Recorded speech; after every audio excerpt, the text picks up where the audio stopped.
you were talking, I was thinking about my presentation, and every time I give one of these presentations, one of the questions that always comes up is, you talk about global hunger, but what about here in the United States? And so I appreciate you stating that I did begin my career in hunger relief working with the food banks here in the United States. And I feel as if I've come full circle now, because I am now back to not only working on global issues, but also more on domestic issues related to hunger. And I'm happy to talk about that as we move on. But today I'm here to talk about productive food systems and the role that productive food systems have had in the recent unprecedented reductions in global poverty, hunger, undernutrition, and the sustainable productive food systems and the role that sustainable productive food systems must play, will play, for future progress in achieving zero hunger. Now, we're going to work on these slides. I am 61 years old, and technology is not my strong suit. If the current trends continue, by 2050, our global population will grow to approximately 10 billion people. As a result, the global caloric demand will increase by 70%, and crop demand for human consumption and animal feed will increase by at least 100%. These projections, for the most part, are without argument. There's also a shared recognition among economists that the value of the sub-Saharan African agriculture market alone is set to top $1 trillion by 2030. That agribusiness and agriculture in Africa can grow, will grow to $1 trillion by 2030. Okay, so many are skeptical. I see you all looking at me around the room today, skeptical about this number. Why are you skeptical? Because some 100 million of the farmers across sub-Saharan Africa farm less than 2 hectares of land. And some 80% of those living in rural areas are poor and mostly subsistence farmers. What's more, 30% of this rural population is chronically hungry, and 35% of the children under 5 years of age are stunted. In fact, my former agency, WFP, along with FAO and EFAD, issued the 2017 State of Food Security, noting that there are now an additional 38 million food insecure people in the world, for an increase in the number of hungry people to 815 million, with as a percentage of total population, the lion's share of those newly added to the hunger rolls live in sub-Saharan Africa. Of course, this doesn't bode well for ending hunger or achieving the $1 trillion agribusiness projection, particularly when the population projection suggests that by 2050, that 10 billion number, that an additional 1.3 billion of those people will be added to the African continent. And if you add to that the challenge of what's happening on the other side of the globe, Asia today accounts for 19% of the global food and agriculture exports and 31% of total food and agriculture imports. China and India together account for 28% of the world's cereal consumption and 40% of the palm oil consumption. While China alone consumes 25% of the world's beef and 27% of all the world's soy. Yet today, even with the region's increasing GDP and increasing annual consumption rates, some 395 million farms are operated by small farmers, most of whom work on a hectare of land or less. And that same 2017 Global Food Security report also noted a hunger spike in Southeast Asia. This unexpected spike is even more worrying when you consider the population projections, which suggest that by 2050, Asia's population is expected to increase from 4.3 billion to 5.1 billion. The challenges of growing population across the region will undoubtedly increase food demands. Not only higher cereal consumption, but higher value produce and protein consumption.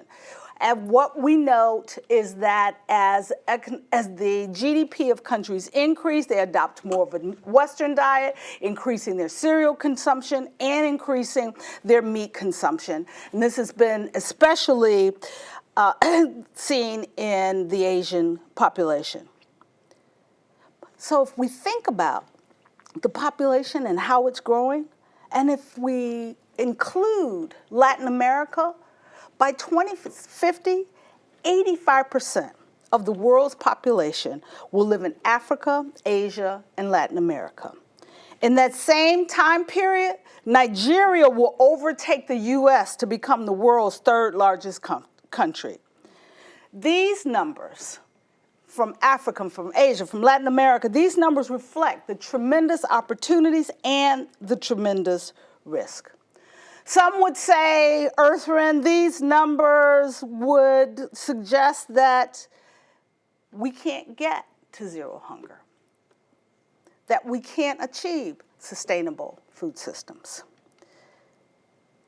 that the agreed global agricultural increase required to meet the demand for food, fuel, and feed, that there is no way we will achieve the Sustainable Development Goal.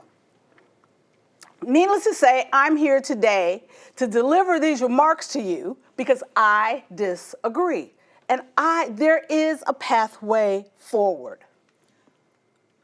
The answer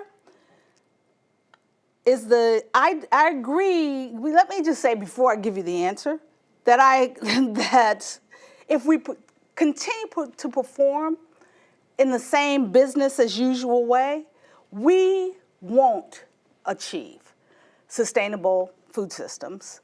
We won't achieve zero hunger. We'll have more hungry people.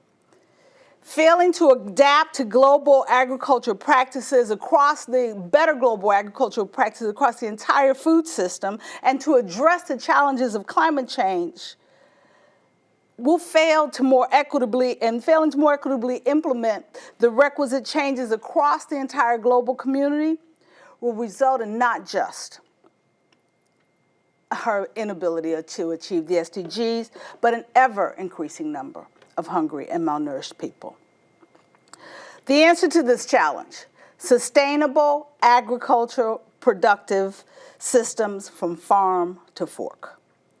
The Food and Agriculture Organization defines a food system as a system which embraces all the elements: environment, people, inputs, processes, infrastructure, institutions, markets, and trade, as well as the activities that are necessary to support the agricultural value chain from farm to fork, and that relate to production, processing, distribution, marketing, preparation, and consumption of food, and the outputs of these activities, including socioeconomic and environmental changes.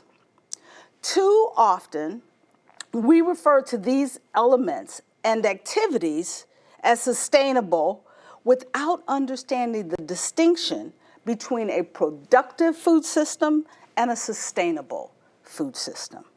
We need both. FAO warns us that a sustainable food system must deliver food and nutrition security for all today, balancing all three bottom lines of economic, improved production and profitability. Second, environmental, stewardship of the natural resource base and ecological systems. As well as the third, social enhancement of the vitality of rural communities. Achieving all three bottom line objectives while ensuring food security and nutrition for future generations are not compromised. All three. We need the economic, the ecological, as well as the social. And we need to ensure that what we do today leaves the same or better opportunities for our children and our children's children.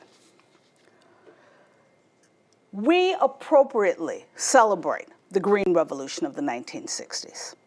The increase in varietals and the resulting increases in agricultural yields lifted millions out of poverty and hunger. The access to new seeds, fertilizers, and irrigations created productive, even more efficient food systems. Overall, since the 1960s, agri-food systems have been largely successful in feeding a growing number of people.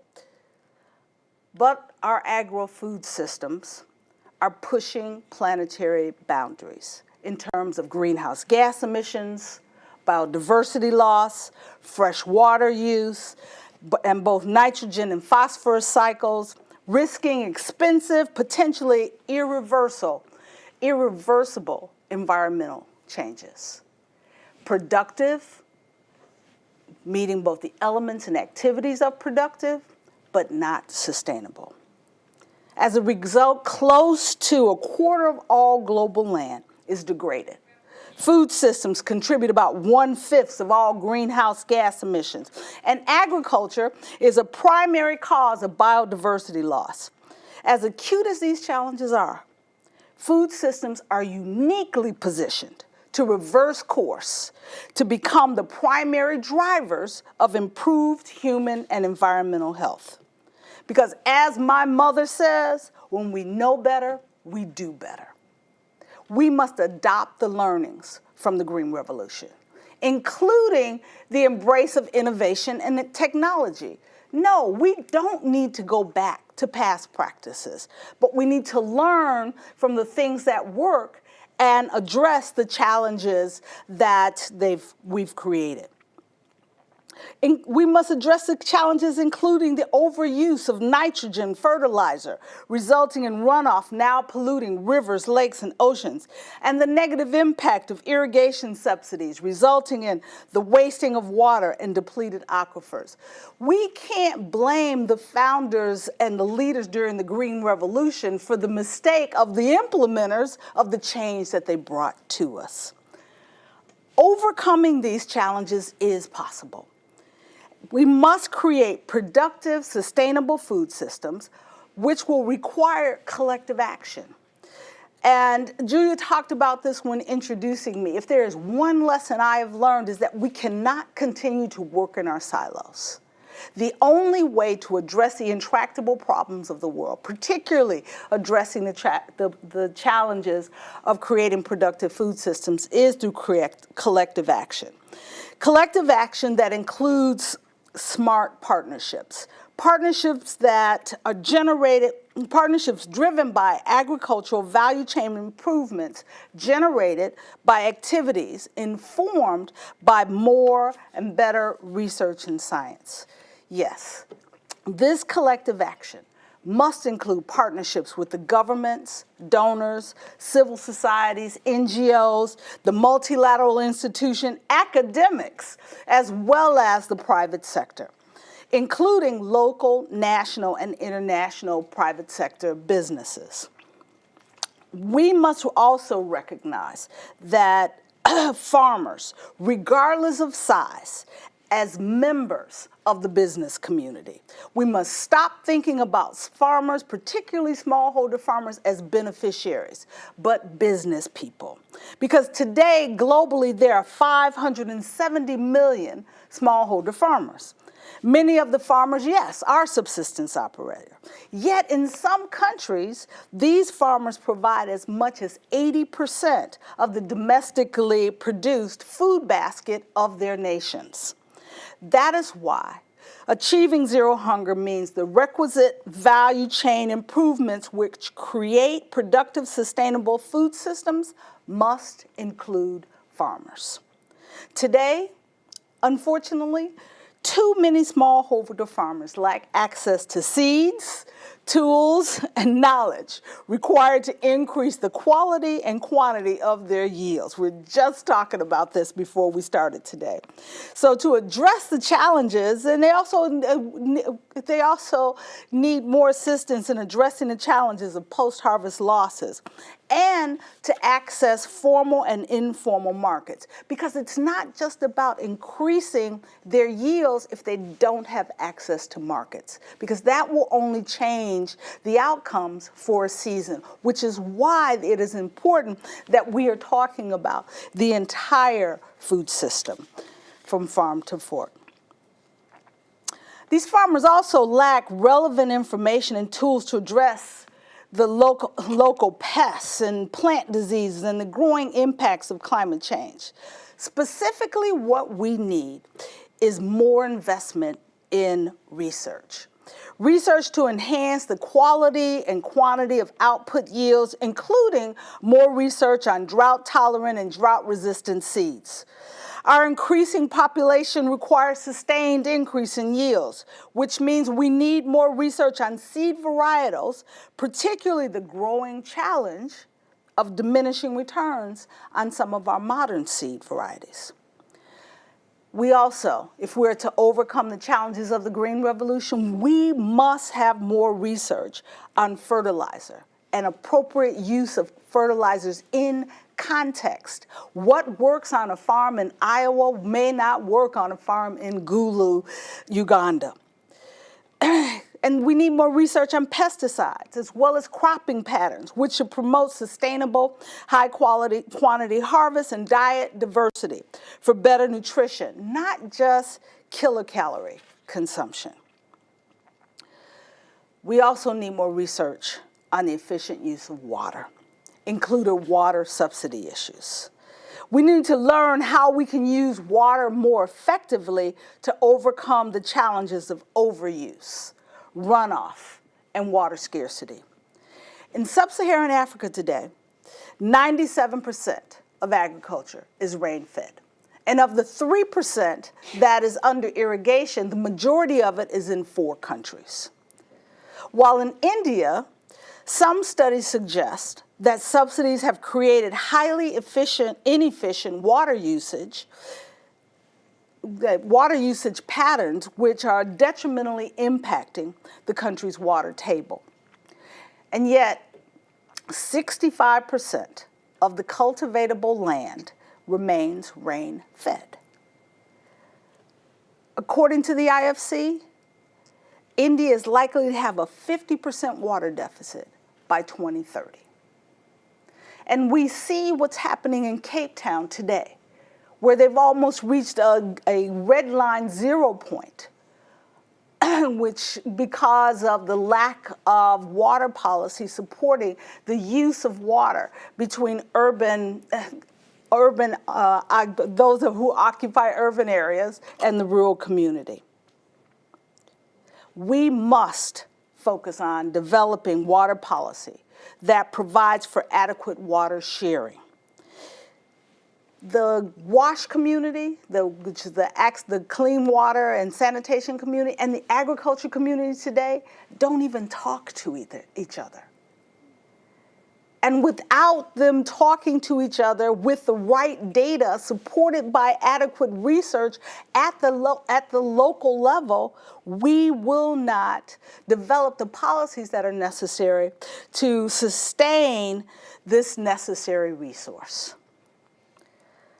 Sustainable food systems development demands policies supported by empirical availability data and analysis, including the trade-offs that are required in water use.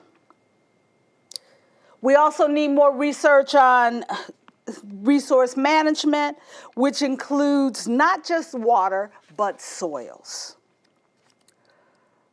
This research must address issues of appropriate technologies for conservation, maintenance, and utilization of all biological resources on the farm, as well as consideration of their impacts on the off-farm neighboring rural communities.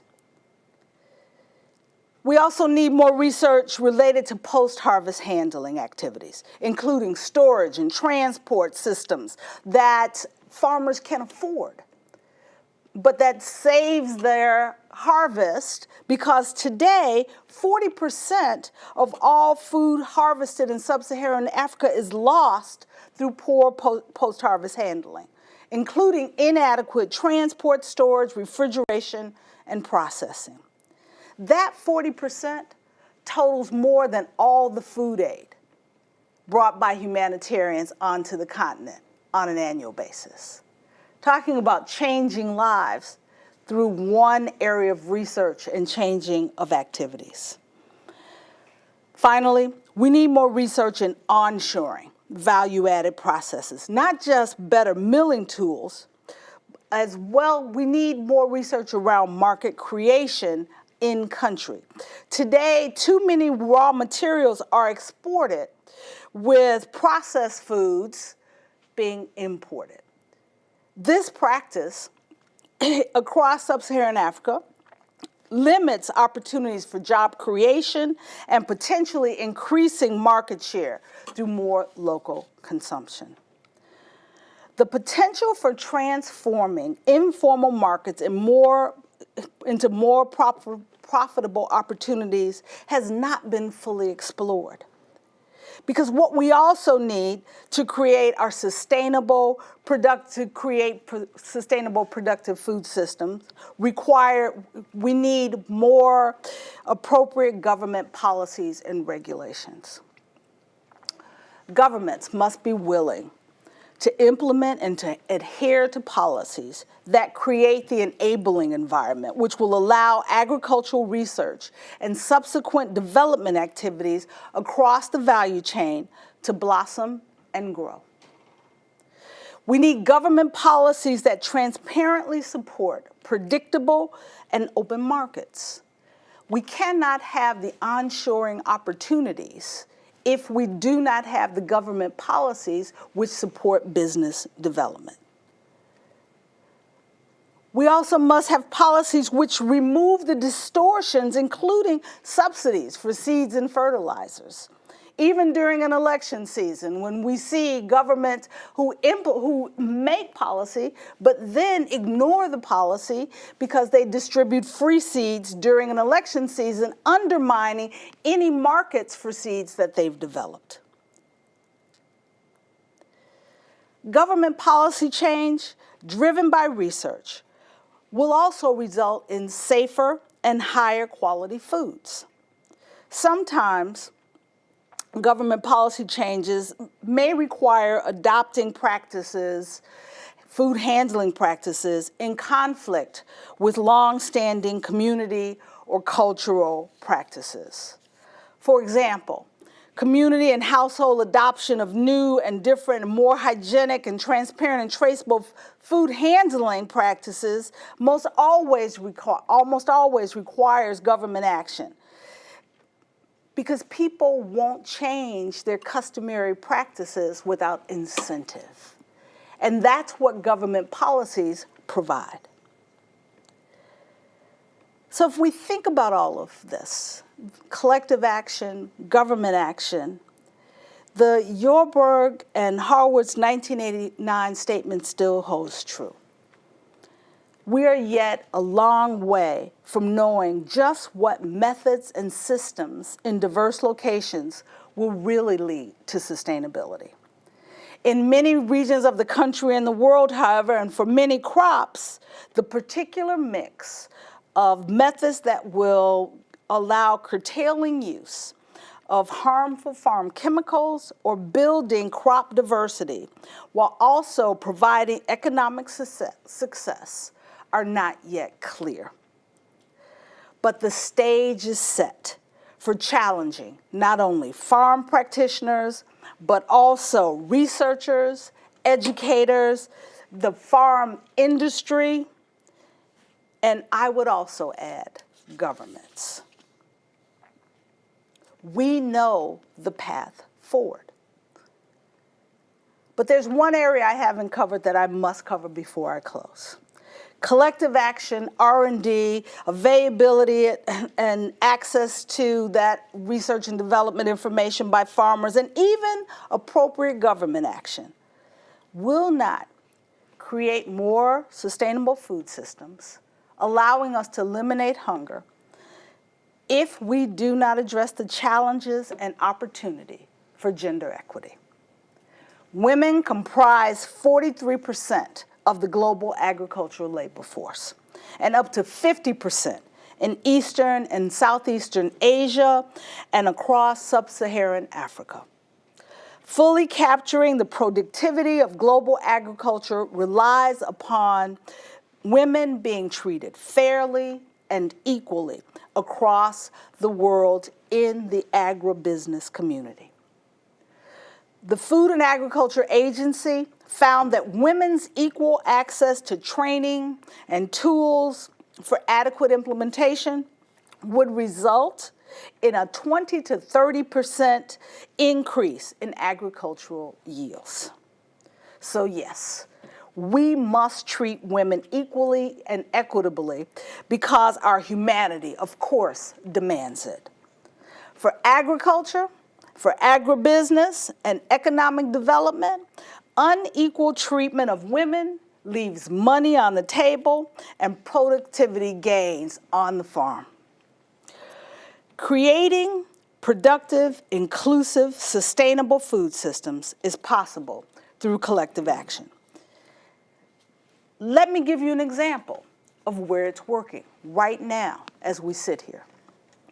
In Tanzania, WFP, together with the African Green Revolution, or AGRA, Rabobank, Cargill, and others are working together and are supporting 250,000 farmers with a goal of accessing 1.5 million farmers by 2022. That 250,000 that they're accessing today, 60% of them are women. They're working with the farmers from providing the right seeds in the ground through training on proper fertilizer use and cropping practices, logistics support, including new post-harvest handling that has reduced the losses down to 3% for post-harvest, for agricultural post-harvest loss, and providing access to reliable markets. And between 2015 and 2016, this collective activity from farm to fork, called the Farm to Market Alliance, increased yields of these 250,000 farmers by, on average, 32%. Districts which previously produced only 6 bags of maize per acre now achieve productivity increases to 26 to 30 bags of maize per acre. And achieving above market prices for improved quality crops has improved farmer income by 83%. Right seeds, training that ensures adequate, not overutilized fertilizer, market access, equitable gender participation, and supportive government policies.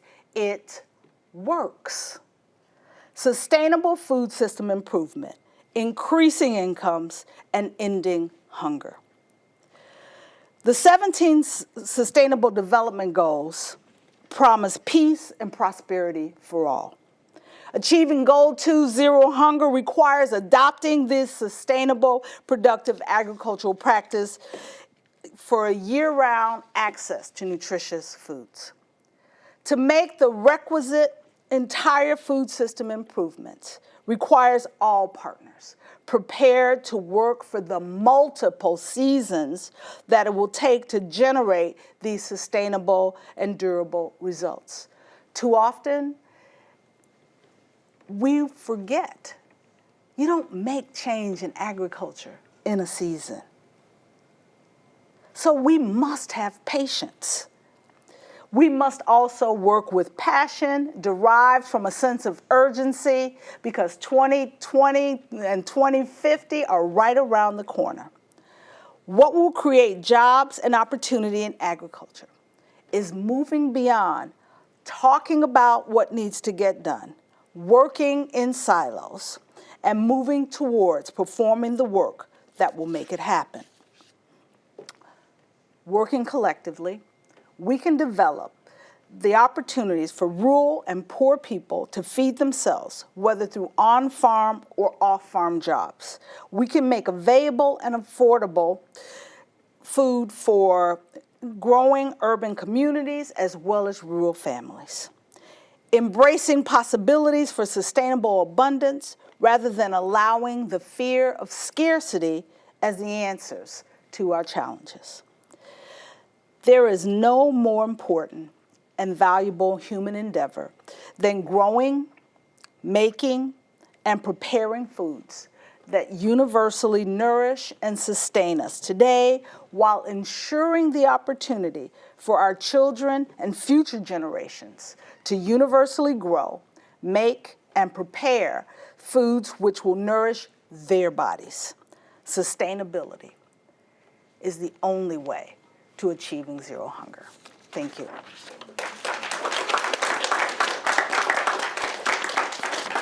I am happy to take your questions. Comments, thoughts, go ahead. Yeah, I have a more leadership-oriented question, Sure. Which is obviously your position as director of the World Food Program, and you're dealing with a lot of different leaders from a lot of different countries and all these problems. But so what lessons have you learned being an American trying to navigate this? Like, what biases did you deal with, and how did you, I guess, how did you navigate that? And it depends on which audience we're talking about. Having that blue American passport, when in some places carried a great deal of weight. In other places, I never used it. I used my red UN passport because we knew that as an American, there might be challenges. Because I visited North Korea, Iraq, Iran, Libya, Palestine, and Cuba, lots of places where having those stamps in the passport is not necessarily helpful. And my leadership as an American was not necessarily helpful. But I was always proud of the fact that I was an American, and never did I suggest that I was anything other than an American, but an American serving in not representing my country, representing the UN. It was always quite important when I was at the WFP that, particularly when I went into countries where there were issues between the U.S. government, diplomatic issues between the U.S. government and the particular government that I was going to visit with, and they would want to talk to me as an American. And I would remind them that I was a UN official there on very particular business. But I was, and I'm often asked, what was the biggest challenge of my leadership? It was less, I found it was less about me being an American than about, in many cases, me being a woman. When I would go into rural areas in some Muslim countries like Pakistan or Afghanistan, where they are unaccustomed to having women in leadership roles, the men would respect me because they must, because I'm a UN official, and I would cover my head whenever I went into those places out of respect for their customs. But at the same time, my voice was no less strong. The messages that I carried were no less direct. The issues that I thought we needed to address, I was no less directed in how I positioned those issues with them. And as a result, I earned their respect. And what I always found challenging, though, in those situations, particularly in rural areas, all of the men would meet with me, and they would not allow the women, even though they would let me sit at the table with them, they would not allow any of their women to sit at the table. And they would move, I would tell them, though, I would not leave their village if I couldn't talk to the women. And so they would take me into a room where all the women were waiting, and the women were all elated that someone who had my level of importance, who would sit with the men, would spend time talking to them. And so I guess I'm saying all of this to say that, one, when you're in a UN role, the responsibility and the demeanor that you carry is that I am not here as an American, I'm here as a UN official, and use that to lead. And you must overcome, you must recognize that you're dealing with different cultures around the world, and while you are always the leader, you must respect their cultural issues as well if you expect to get anything done. I'm curious, so in terms of sustainability, has the preservation aspect been explored? So for example, when food isn't in season, so canning foods or turning them into dried and packaging them, has that played a huge role?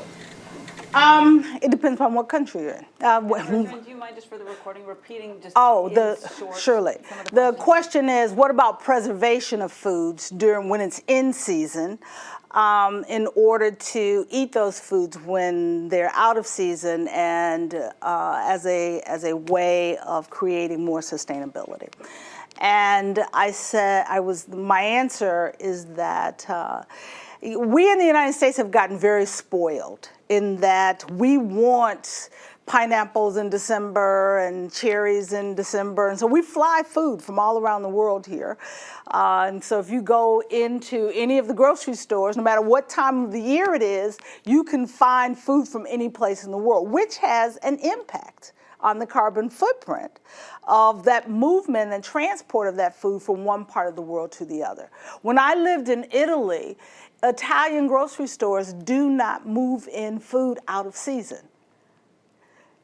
And for most grocery stores, unless you go to one of the few international grocery stores in the city, if you're shopping only at neighborhood stores, they sell produce from their country or neighboring countries. You won't find Chilean grapes in a grocery store in season in Rome. They take pride in local produce, local sales, and as you said, then after the season, they've canned it, they've jarred it, and that's what you will eat in off season. And there's a movement growing in this country for eating foods in season, and then doing more canning and storing of food for later in the off season. That is when we talk about food systems, which is why we always say from farm to fork, because our diets as consumers will drive the practices of agri-food industry. Consumer demand for products in season only will ensure that the retailers are providing us with those products. But our demand says, no, we want what we want when we want it. We can't have both. And because in the United States, about 4% of our population produces all of the food that we eat, the average person in the United States really has no connection with the production of their food and no understanding of the sustainability that is required for the food system to support our ability to achieve not just a nationally sustainable food system, but a globally sustainable food system. And that's part of the leadership that we need in this business, is people who educate themselves about these issues. And when your role in leadership is to support sustainability, you are talking about the entire food system, including the most unpopular topic of consumer diet diversity and diet demands. Go ahead. So I come from India, and many decades ago, we did have like a sustainable food system in India. But unfortunately, the food revolution came in after we got our independence, and we lost all that. So my question is, like, what we think is good at this point in time has a lot of negative consequences, but we don't realize it now. And as we speak today, there are many other things happening today, like genetically modified food and like the food miles associated with food that's being flown across the world and many other things. So what about, do you think there's insufficient regulation with like new so-called advancements in the food, in the food ecosystem? Okay, the question is three or fourfold that you've just asked. You specifically asking about India and the challenges that you've had. I'm sorry, globally, I think there's insufficient regulation about the so-called advances. Okay, the question is, thank you. The question is about the global regulation of innovation and advances in food technologies, okay? Did I paraphrase correctly? Okay, good. No, that's terrific. You may not like my answer here, okay? Let me start with the fact that farming, agriculture, has always been about science. It's always been about, we've had hybrids of food for generations. And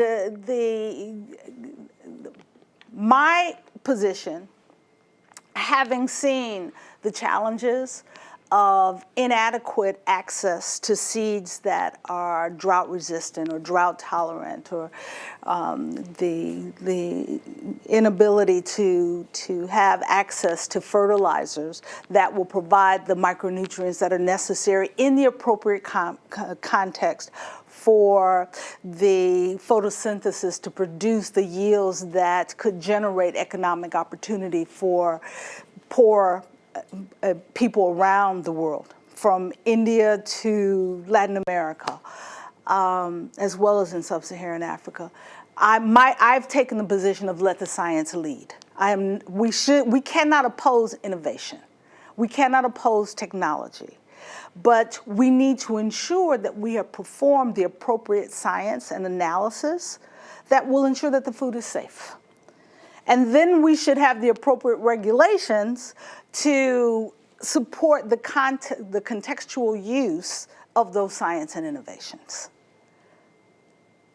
The challenge of, we could have a very long conversation about genetically modified foods and the ownership of patents and the impact that has on farmer economics.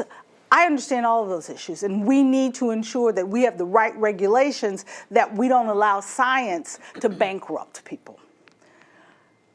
There's a movement for open source science. I have good friends at MIT and Caltech and UC Davis who are working on agricultural science that is all open source, that will ensure that appropriate innovations are available to everyone, everywhere. And then we need adequate regulation. We always need adequate regulations. We need technology, and then we need the right rails for that technology to run on. But standing in the way of innovation, while 815 million people are food insecure today, is not the right answer. Do you see any hope for collaboration especially in Africa? And the reason I ask is I keep hearing on NPR that the Chinese government is investing very heavily in Africa, but the way they describe it, it's sort of an economic power struggle. And I'm just wondering if you see any hope for nations collaborating to produce a sustainable, productive agricultural system, specifically in Africa.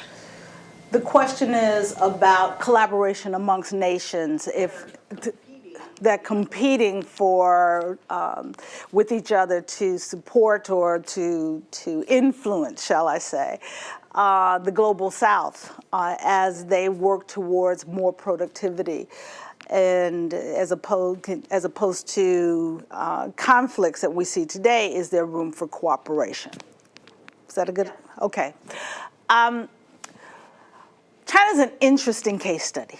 And China's relationship with Africa is an interesting case study. China is now the #1 trading partner with every country in sub-Saharan Africa. And with their new One Belt, One Road strategy that they are implementing across Asia, they are looking to grow their influence in the economies, in the trading communities across the Asian community as well, up through the Middle East, and then what they're doing on the continent. The multilateral institutions, the United Nations, is where they all come together. Whether it's the Food and Agriculture Organization, which is the global policy-making body for agriculture, where China has a seat, the U.S., everyone has a seat at the table. At the larger plenary, everyone has a seat. In the smaller council, both China and the U.S. are there. The interesting position that China takes is that they are not, they will tell you, they are not a donor country. They will tell you they are still a developing country. And as a result, they will not have conversation with the other donors regarding how we should invest in humanitarian activities or how we invest in development activities. They sit on the developing countries side of the table, and then they have bilateral conversations with the countries on continent or in other fora. So it makes for a very difficult diplomatic conversation about how we work together. But the interesting thing, one of the last projects that I worked on before I left WFP was China came to me and said they wanted to create what we called a center of excellence in Beijing on agricultural productivity. We had a center of excellence in Brazil on school feeding, where Brazil's Fome Zero, which was their program for reducing hunger in schools, hunger for school children, was being taught to African agriculture ministers and education ministers. So China wanted to set up a similar center in Beijing for Africa, on agricultural practices. So it was the first time that China wanted to cooperate with a multilateral organization to actually work together to address the challenges of the food insecurity on the continent. And so that was progress. And we are hopeful that as the Chinese GDP continues to increase, that they will continue to see their leadership role, a requirement that they take a leadership role in supporting the collaboration for development activity, particularly in sub-Saharan Africa. It's a wait and see, and it's changing as we speak. But it is the only way that we're going to make progress. And this is, I'll just add a personal up-to-date note. This is why I'm so excited about the new Secretary of State coming in at the State Department, because there's so many places around the world where the U.S. doesn't have ambassadors. And it is important that we have the leadership across the globe to continue to have the kinds of dialogue that will create the kind of collaboration that is necessary to continue to move us forward. Because if we leave a vacuum, other countries will fill it, including China.